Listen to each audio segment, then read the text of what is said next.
முட்செடிக்கு பதிலாக தேவதாரு விருட்சம் முளைக்கும், காஞ்சொரிக்கு பதிலாக மிருது செடி எழும்பும்.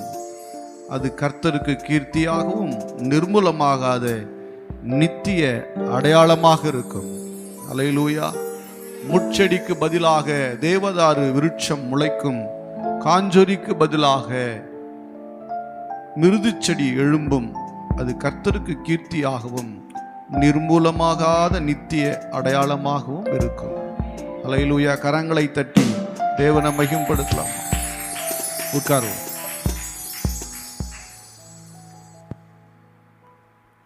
ஆண்டவராகிய தேவன் ஏசாயா என்கிற தீர்க்கதரிசியின் மூலமாக தம்முடைய ஜனங்களுக்காக பேசுகிறார். முட்செடிக்கு பதிலாக தேவதாரு விருட்சம் முளைக்கும், காஞ்சொரிக்கு பதிலாக மிருது செடி எழும்பும். அல்லேலூயா. நிறைய பேருடைய வாழ்க்கை முட்செடி. அந்த நிலத்தில் எந்த பயனும் இல்லை, இந்த நிலத்தில் எந்த வளர்ச்சியும் இல்லை. இதில் பலன் இருக்குமா? இதில் ஆசீர்வாதம் வருமா? இதில் விளைச்சல் உண்டாகுமா? எங்கள் வாழ்க்கை மாறுமா என்கிற கேள்விகள் நிறைய. ஒவ்வொரு நாளையும் கடந்து வரும்போது அநேகருடைய குடும்பங்கள் வேதனையோடு கடந்து வருகிறது, கண்ணீரோடு கடந்து வருகிறது. அதற்கு ஒரு மாற்று இருக்கிறதா என்கிற ஒரு கேள்வியோடு கூட எத்தனையோ காலை எழுந்திருக்கிறோம். எத்தனையோ இரவை இன்று முடிந்து விட்டது, நாளை எப்படியோ என்கிற எண்ணத்தோடு எத்தனையோ நபர்கள் படுத்திருக்கிறதை பார்க்க முடிகிறது. எனக்கு அன்பான தேவனுடைய பிள்ளையே, இயேசுவை நீ பிடித்து கொள்ளும் பொழுது, அவரையே நம்பி இருக்கும்போது, அவர் மேல் உங்கள் நேசத்தை வைக்கும்போது, அவர் அந்த முட்செடியை அவர் தேவதாரு விருட்சமாக மாற்றுவார். அல்லேலூயா. எவ்வளவு நாள் முள் உங்கள் வாழ்க்கையை நெருக்கி போட்டிருக்கலாம், முள் உங்களை ஆண்டு கொண்டிருக்கலாம், முள்ளான பிரச்சனைகள் உங்களை போட்டு அமிழ்த்தி உங்களை குத்தி கிழித்திருக்கலாம். ஆனால் நீங்கள் எப்பொழுது தேவனை சார்ந்து கொள்ளுகிறீர்களோ அப்பொழுதே அந்த முள் மாற ஆரம்பிக்கிறது. அல்லேலூயா. தேவன் முள்ளுகளை மாற்றி தேவதாரு விருட்சத்தை ஏற்படுத்துகிறவர். அல்லேலூயா. ஆமாம். ஏன் இந்த முள் நம் வாழ்க்கையில் வருகிறது? ஏன் இப்படிப்பட்ட சாபமான நிலைகள் வருகிறது? ஏன் கடினமான பாதைகள் நம்ம வாழ்க்கையில் வருது அப்படின்னு பார்த்தோம்னா வாசிக்கலாம். ஆதியாகமத்தின் புஸ்தகம் 3ஆம் அதிகாரம் 8ஆம் வசனத்தை வாசிக்கலாம். ஆதியாகமம் 3:8. பகலில் குளிர்ச்சியான வேளையில தோட்டத்தில் உலாவுகிற தேவனாகிய கர்த்தரின் சத்தத்தை அவர்கள் கேட்டார்கள். ஆமா. அப்பொழுது ஆதாமும் ஏவாளும் தேவனாகிய கர்த்தருடைய சமூகத்தை விட்டு விலகி தோட்டத்தின் விருட்சங்களுக்குள்ளே ஒளிந்து கொண்டார்கள். அல்லேலூயா. ஏன் இவங்க ஒளிஞ்சிக்கிட்டாங்க?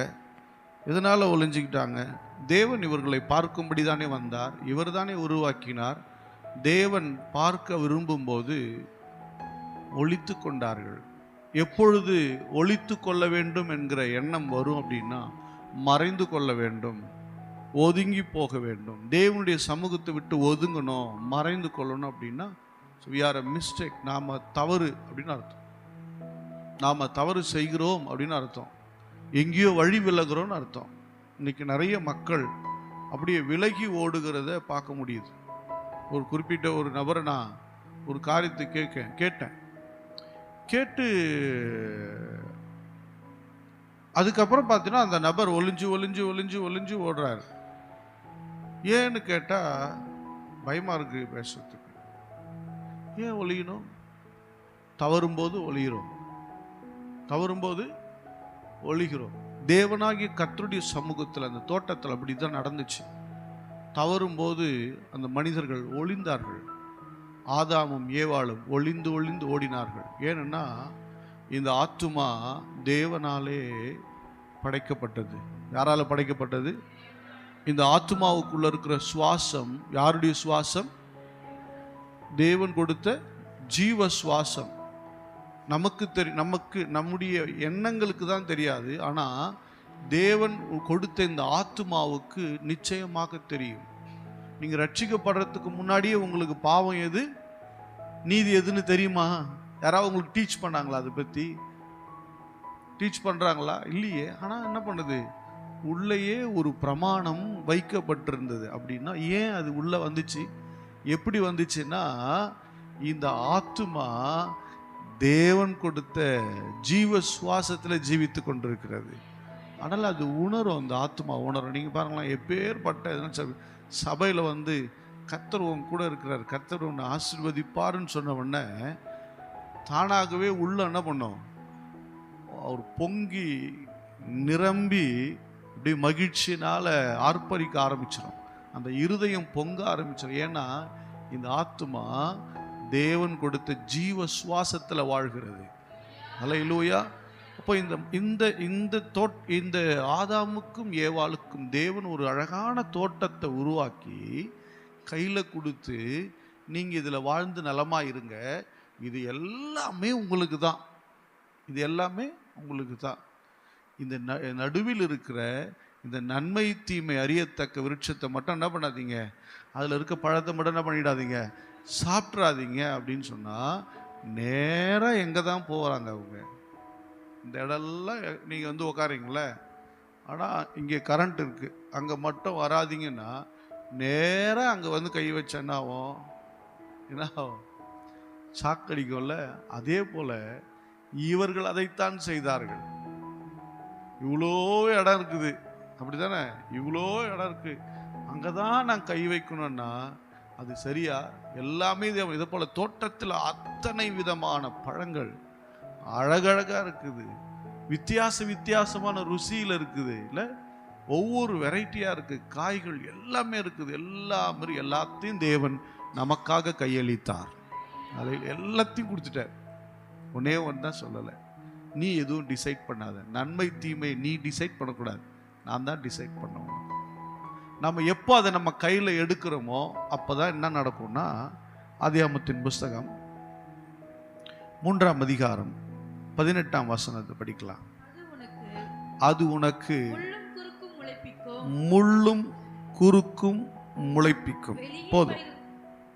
இப்போ இவ்வளவு நாள் ஆண்டவர் முள்செடியை பற்றி பேசவே இல்லை. எதை பற்றி பேசல? அதை பற்றி பேசவே இல்லை.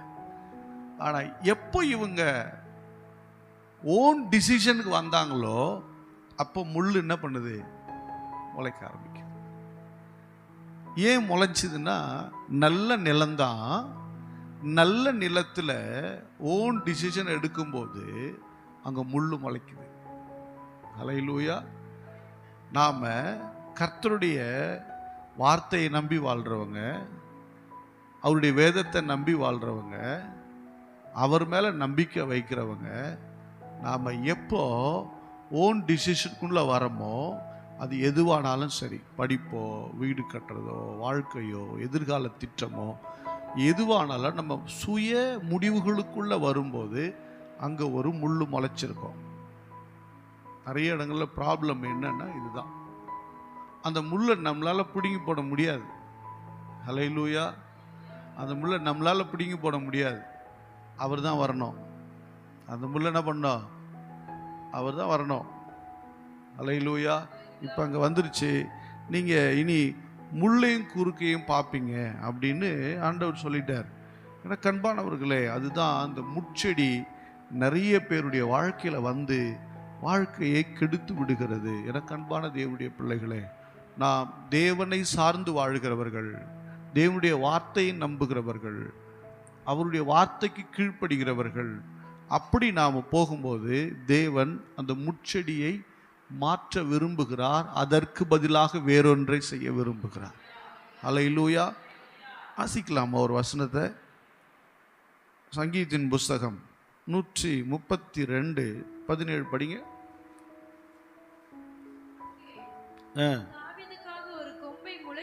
அங்கே தாவீதுக்காக ஒரு கொம்பை முளைக்க பண்ணுவேன். நான் அபிஷேகம் பண்ணிவிட்டதற்காக ஒரு விளக்கை ஆயத்தம் பண்ணினேன். ஆமா, நான் அபிஷேகம் பண்ணுவித்தவனுக்காக ஒரு விளக்கை ஆயத்தம் பண்ணினேன். போதும், கவனிங்க. ஒரு கொம்பை முளைக்க பண்ணுகிறார். யாருடைய வாழ்க்கையில? தாவீதின் வம்சத்துல ஒரு கொம்பை முளைக்க பண்ணுவேன். கவனிங்க, இது தாவீதின் வம்சத்துல அப்படின்னா நீதியின் வம்சத்துல ஒரு கொம்பு முளைக்கும். இவ்வளவு நேரம் முள்ளு முளைச்சிருக்கலாம். நீதியின் வாழ்க்கைக்குள்ள வரும்போது அங்கே ஒரு கொம்பை கர்த்தர் முளைக்க பண்ணுவார். அல்லேலூயா. அந்த கொம்பு முளைக்கும் போது என்ன முளைக்குமா? கூடவே சேர்ந்து வெளிச்சமா ஒரு விளக்கு ஒன்று ஆயத்தமாகுது. அல்லேலூயா. நல்லா கவனிங்க. நீங்கள் நீதியின் வாழ்க்கைக்குள்ள வரும்போது உங்களுக்காக முள்ளல்ல, ஒரு நீதியின் கொம்பு முளைக்கிறது. நீதியின் கொம்பு முளைக்கும் போது அங்கே உங்களுக்காக விளக்கு ஆயத்தமா இருக்குது. நீங்க இனி இருட்டில் நடக்க தேவையில்லை, என் வெளிச்சத்தில் நடந்து வாங்க, நான் உங்களுக்கு வழி காட்டுவேன் என்று சொல்லு. அல்லேலூயா. ஆமா, இதுதான் வெளிப்பாடு. இதுதான் ரெவலேஷன். அல்லேலூயா. வார்த்தையை மீறுகிற போது சாபத்தினால இருக்கிற குடும்பங்கள், கட்டுண்ட குடும்பங்கள், தரித்திரத்திலே வாழ்கிறவர்கள், எதிர்காலத்தை குறித்து நம்பிக்கை இல்லாமல் இருக்கிறவர்கள், தேவனுடைய வசனத்தை பிடித்து கொண்டு அவரை விசுவாசித்து அவர் மேல் நம்பிக்கை வைத்து நீதியின் பாதையிலே நடக்கும்போது தேவன் நமக்காக ஒரு நீதியின் கொம்பை முளைக்க பண்ணுகிறார். அல்லேலூயா. சொல்லுங்க, உங்களுக்காக தேவன் நீதியின் கொம்பை முளைக்க பண்ணுகிறார். அது மட்டும் இல்ல, நீங்கள் தொடர்ந்து வெளிச்சத்திலே வாழ்வதற்கு ஒரு விளக்கை தேவன் ஆயத்தப்படுத்தி இருக்கிறார். இனி நீங்கள் இருளிலே நடப்பதில்லை. அல்லேலூயா. எனக்கு தெரியாதுங்க, இதெல்லாம் எனக்கு தெரியாதுங்கன்னு சொல்ல வேண்டிய அவசியம் இல்லை. அல்லேலூயா. ஏனென்றால் நமக்கு ஒரு விளக்கை ஆயத்தப்படுத்தியிருக்கிறார். அந்த விளக்கு எனக்கு ஒளியாயிருக்கிறது. அவரே மெய்யான ஒளியாயிருக்கிறார். அல்லேலூயா. அவர் சொல்ற, நானே மெய்யான ஒளியாயிருக்கிறேன். அப்படின்னா நிறைய டூப்ளிகேட் வெளிச்சம்லாம் வரும். என்ன வெளிச்சம் வரும்? நிறைய டூப்ளிகேட்டாக நிறைய வெளிச்சம்லாம் இருக்கும். எல்லா லைட்டும் லைட் இல்லை, நான் தான் மெய்யான ஒளி. I am the true light சொல்கிறார்ல. அது ஏன் அப்படி சொல்கிறார்? மெய்யான ஒளின்னா நிறைய ஒளி வரும்பா, நிறைய ஸ்பார்க் பண்ணும். எந்த ஸ்பார்க்குன்னா இல்லை, நிரந்தரமானது கிடையாது, எல்லாம் ஒரு லிமிட் தான். ஆனால் என்னை பின்பற்றி வருகிறவன் இருளிலே நடவாமல் ஜீவ ஒளியை அடைந்திருப்பான். எட்டர்னல் வரலி கொண்டு போகிற ஒளி அது. என்ன ஒளி அது? எட்டர்னல் வரலி, நித்திய வாழ்வுக்கு கொண்டு போகிற ஒளி அது. நீங்கள் டார்ச்சர்ஸ்லாம் பார்த்தீங்கன்னா, இந்த 50 ரூபாய்க்கு வாங்குறதுனா ஒரு 100 அடி அடிக்கும். ஒரு 50 ரூபாய்க்கு டார்ச் வாங்கினா ஒரு 100 அடி வரலையும் தெரியும். ஆனால் சில காஸ்ட்லியஸ்ட் டார்ச் பார்த்தீங்கன்னா இங்கேருந்து ஒரு 200 மீட்டர் வரலையும் கூட மேலே டார்கெட் பண்ணி அடித்தோம்னா பில்டிங்கில் அங்கே இருக்கிற ஆளை முகம் தெரியும். அவ்வளோ பளிச்சுன்னு பவராக இருக்கும். நீங்கள் அதே ஃப்ளைட்டில் பார்த்தீங்கன்னா அது பயங்கர பவராக இருக்கும். ராக்கெட்டில் இன்னும் அதை விட பயங்கர வெளிச்சமாக இருக்கும். அப்படின்னா ஒளியின் வேகம் அந்த பவர் ரொம்ப அதிகமானது. அல்லேலூயா. அதனால தான் விஞ்ஞானிகள், சயின்டிஸ்ட்லாம் பார்த்தீங்கன்னா, நீங்கள் இந்த வேகம் போகும்போது இந்த வேகத்தை ஆர்பிஎம்மில் கணக்கு போட மாட்டாங்க. இப்போ நம்ம பைக்கு அந்த மோட்டர், தண்ணி மோட்டர்லாம் இருக்குல்ல, ஆர்பிஎம் போடுவாங்க. 1 HP 2 HP அதில் தான் கால்குலேட் பண்ணுவாங்க. ஆனால் ராக்கெட்டு வேகத்தெல்லாம் ஒளியின் ஆண்டில் கணக்கு போடுவாங்க. ஒளியின் வேகம், எந்த ஒளி இல்லை, ஒளி, வெளிச்சத்தின் வேகம். வெளிச்சம்னா அப்படின்ற செகண்டு அவ்வளோ கூட தேவைப்படாது. அந்த ஒளியின் வேகத்தில் தான் கால்குலேட் பண்ணுவாங்க. அப்படின்னா எனக்கு கிடைச்ச ஒளி இங்கே இல்லை, எட்டர்னல் வரலையும், நித்தியம் வரையிலையும், பரலோகம் வரையிலையும், உள்ள போய் இருக்கிற வரையில எனக்கு வெளிச்சம் காட்டாது. அல்லேலூயா. இப்போ நான் காருக்கு ஃபஸ்ட்டு இந்த லைட்டு பார்த்தீங்கன்னா ரொம்ப லோயராக அதை பார்க்கவே முடியாது. அது வேறு, கண்ணு வேறு கொஞ்சம் ரொம்ப கஷ்டமாக இருக்கும் எனக்கு. அதுக்கப்புறம் போயிட்டு ஒரு லைட் ஒன்று போட்டேன், எக்ஸ்ட்ரா ஆட் பண்ணி போட்டேன். அது அடித்தா எதிரில் ஓட்ட முடியாது. அது ஃபுல்லாக போட்டு போனால் எதிரில் ஓட்ட முடியாது. ஏன்னா அது அவ்வளோ ஹை பவர் இப்போ போட்டிருக்கிறது. திடீர்னு கூட போவான் எல்லாரும், டைரெக்டாக அடிக்கும் வெளிச்சம். அல்லேலூயா. அதுவே ஒரு எல்லை தான். அல்லேலூயா. அப்போ எனக்காக தேவன் ஒரு கொம்பை முளைக்க பண்ணுகிறார். என் வாழ்க்கையில முள் இருக்கிறது, என் வாழ்க்கையில இருள் இருக்கிறது, எதிர்காலத்தை குறித்த நம்பிக்கையற்ற நிலை இருக்கிறது. ஆனால் நான் அவரை தேட, அவர் என்னை தேடி வந்தார். எப்படி ஆதாமே அவளை தேடி ஆதாமே எவளை எங்கப்பா இருக்கிற? நான் ஒளிஞ்சிட்டு இருக்க ஆண்டவரே. ஏன் எனக்கு வரத்துக்கு ஒரு மாதிரி இருக்க ஆண்டவரே, ஒளிஞ்சிக்கிட்ட ஆண்டவரே. ஏன்பா ஒளியிற? எதுக்காக ஒளியிற? உனக்காக தானே இந்த தோட்டமே, உனக்காக தானே இந்த வாழ்க்கையை ஏற்படுத்தி வச்சிருக்கிறேன், உனக்காக தானே இதெல்லாம் ஏற்படுத்தி வச்சிருக்கிறேன், நீ ஏன் ஒளியணும்? இல்லை என்ன பண்ணிட்டா, சாத்தான் என்னை வஞ்சிச்சுட்டான். உனக்கு எப்படிமா வஞ்சிச்சுதான்? நான் சாப்பிடக்கூடாதுன்னு சொன்ன, சாப்பிட்டியா? நான் எங்க சாப்பிட்டதோ இந்த ஸ்திரீ தான் கொடுத்தா. அவன் கேட்டா அப்படித்தானே சொன்னா. அவளை கேட்டா இல்ல சர்ப்பம் என்னை வந்துச்சு. அப்படியே ஒருத்தர் மேல ஒருத்தர் பாஸ் பண்றாங்க. ஒருத்தராகிலும் நான் தான் தப்பு பண்ணிட்டேன், என்னை மன்னிச்சிருங்க ஆண்டவரேன்னு ஒரு வார்த்தை கேட்டாங்களா? அப்போ அர்ப்பணிக்காத போது, மன்னிப்பை கேட்க மனது வராத போது அங்க என்ன பண்ணுதுன்னா முள் முளைக்கிறது. அல்லேலூயா. ஆனால் மீண்டும் இயேசுவை பிடிக்கும் போது, மீண்டும் தேவனை பிடிக்கும் போது, மீண்டும் தேவனுடைய வார்த்தை பிடித்து நடக்க ஆரம்பிக்கும் போது அங்கே தேவன் நீதியை முளைக்க பண்ணுகிறார், இருளை நீக்குகிறார், வெளிச்சத்தை ஏற்படுத்துகிறார். அல்லேலூயா. ஆமா, இன்றைக்கு காலவேளையில் கர்த்தர் நீங்கள் அர்ப்பணிக்கும் போது உங்கள் வாழ்க்கையில வெளிச்சத்தை ஏற்படுத்துவாராக. அல்லேலூயா. வாசிக்கலாமா ஒரு வசனத்தை? ஏசாயாவின் தீர்க்க தரிசன புஸ்தகம் 53ஆம் அதிகாரம்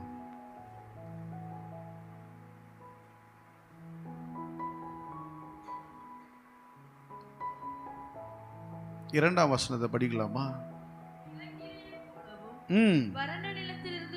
இளங்கிளையை போலவும் வறண்ட நிலத்திலிருந்து துளிர்க்கிற வேரை போலவும் அவனுக்கு முன்பாக எழும்புகிறார். அவருக்கு அழகும் இல்லை, சௌந்தரியமும் இல்லை.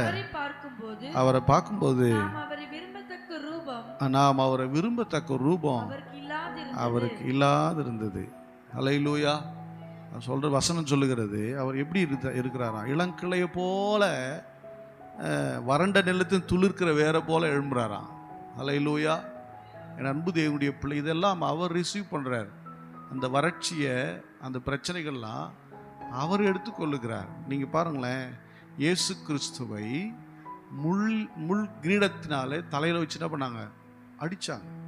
ஏன் அது முள்ள அப்படின்னா, காலுக்கு கீழே, நம்முடைய கால்களுக்கு கீழே வந்த அந்த முள் என்கிற சாபம், அந்த முள் என்கிற சாபத்தை நம்ம வாழ்க்கையில் நம்ம நடக்க முடியாத படிக்கும், நம்ம ஆசீர்வதிக்கப்பட முடியாத படிக்கும், அது நம்முடைய பாதங்களை கிழித்து நம்முடைய உழைப்பையெல்லாம், நம்முடைய முயற்சி எல்லாம் நாசமாக்கி போட்டுச்சு. அவர் அதை என்ன பண்ணாரு? எடுத்து என் தலை மேல வை, அது என்னோட தீர்ந்து போகட்டும், நானே அதற்கு தீர்வாய் இருக்கிறேன். அல்லேலூயா. உங்களுக்கும் எனக்கும் வர பிரச்சனைய அவரு தலை மேல தூக்கி வச்சு எல்லாவற்றிற்கும் முடிவை உண்டாக்குகிறார். அல்லேலூயா. ஏசாயா 53:5 படிங்களேன். நம்முடைய மீறுதல்கள் நிமித்தம் அவர் காயப்பட்டு, நம்முடைய அக்கிரமங்களின் நிமித்தம் அவர் நொறுக்கப்பட்டார். நமக்கு சமாதானத்தை உண்டு பண்ணும் ஆக்கினை அவர் மேல் வந்தது, அவருடைய தழும்புகளினாலே குணமாகிறோம். கரங்களை தட்டி தேவனை மகிமைப்படுத்தலாம். அவருடைய தழும்புகள் நான் குணமாகிறேன். அவருடைய தழும்புகள் என்ன பண்ணுது? குணமாக்குகிறது. சமாதானத்தை உண்டு பண்ணும் ஆக்கினை. அதாவது என் வாழ்க்கையில் சமாதானம் இல்லை, ஆனால் என் பிரச்சனையெல்லாம் அவர் மேலே சுமந்து கொண்டு, என்னுடைய முள்ளையெல்லாம் அவர் தலை மேலே வச்சுக்கிட்டு என் வாழ்க்கையில் சமாதானத்தை உண்டு பண்ணும் ஆக்கினையை அவர் எடுத்துக்கொண்டார். இனி எனக்கு பிரச்சனை இல்லை, நான் சமாதானத்தை சுமந்து கொண்டு போகிறவனாக இருக்கிறேன். அல்லேலூயா.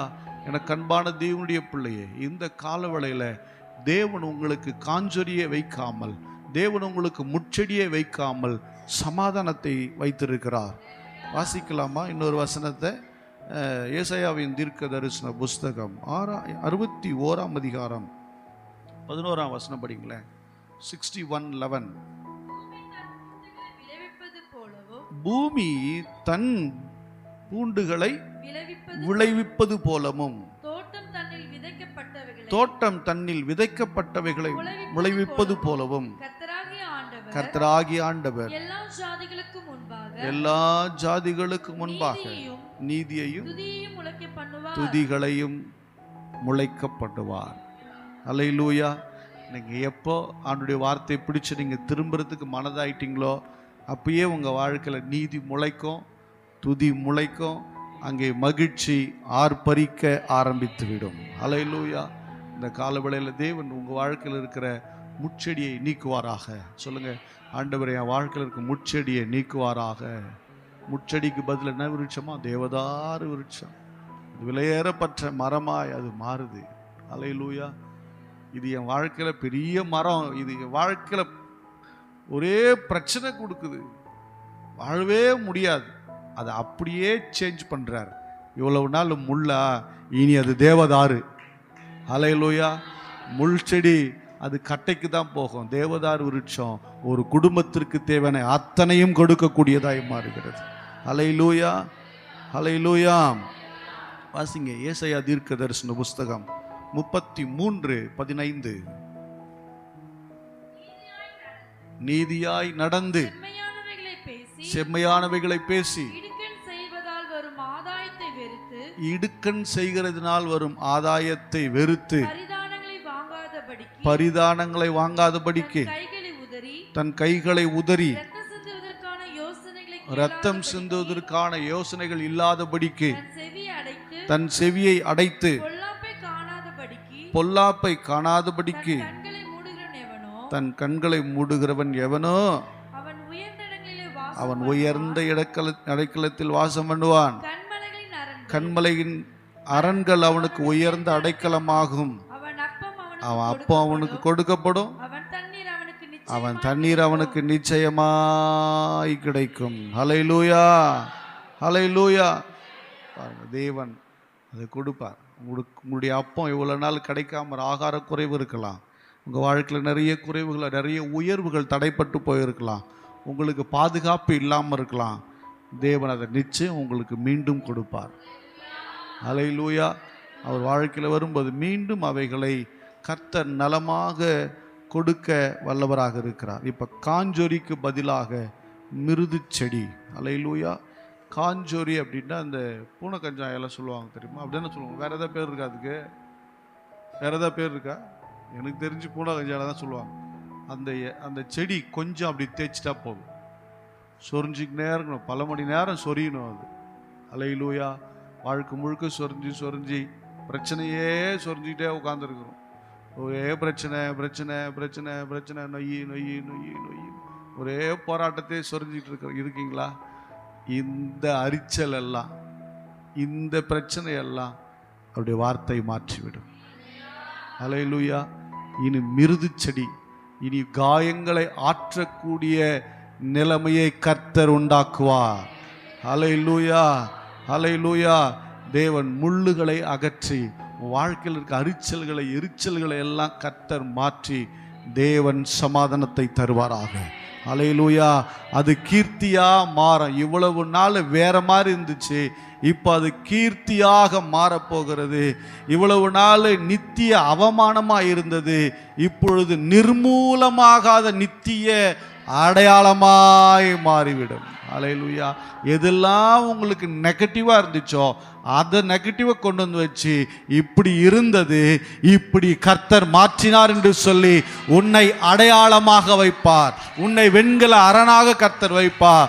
தேவனே அதை செய்து முடிப்பார். ஹல்லேலூயா. வேறு ஒருவரும் அல்ல, அவரே அதை செய்து முடிப்பார். வேறு ஒருவரும் உனக்கு தேவைப்பட மாட்டார்கள், கர்த்தரே அதை செய்து முடிப்பார். நாம் எல்லாரும் எழுந்து நின்று கர்த்தரை நோக்கி ஸ்தோத்திரம் பண்ணலாமா? ஆண்டவரே, முட்செடிக்கு பதிலாக தேவதாரு விருட்சத்தை முளைக்க பண்ணுவீராக. இவ்வளவு நாள் நாங்களே முட்செடியை எங்கள் வாழ்க்கையில் கொண்டு வந்து வச்சிட்டோம். உங்கள் வார்த்தையை மீறும்போது, உங்கள் வார்த்தை